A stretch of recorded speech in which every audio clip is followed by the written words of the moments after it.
One of the things that I've been thinking about today is this tweet from Dr. Nicole LePera, who you may know as the holistic psychologist on social media. The tweet says, "In a society where people aren't allowed to grieve, where we expect humans to be machines and to always just keep going, it's no surprise that the amount of rage in our world, road rage, people attacking complete strangers, long-term unreleased grief becomes rage." I totally agree with this. I think that unprocessed trauma and unprocessed grief can become anger and can lead to violence. And I think there are so many systemic barriers to processing grief, namely that because capitalism aims to take every moment of every day and exploit for profit your body, your time, everything about your consciousness, the attention economy essentially. We aren't encouraged to take the time to rest. Rest, I believe, is a fundamental tool to both reflect on and understand what's happening in your life.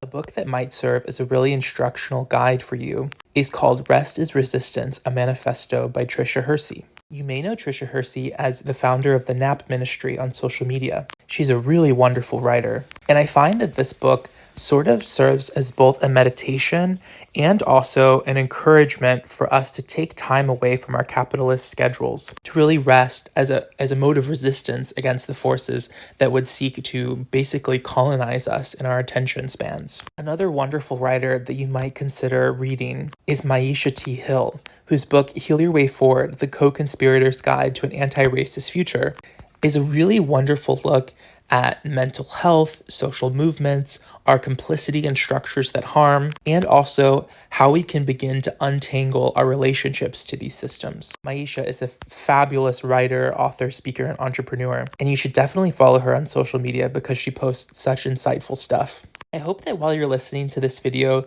you'll just take some time to consider the things that you haven't allowed yourself to grieve in your own life. A writer that I admire, Ryan Holiday, says that the obstacle is the way.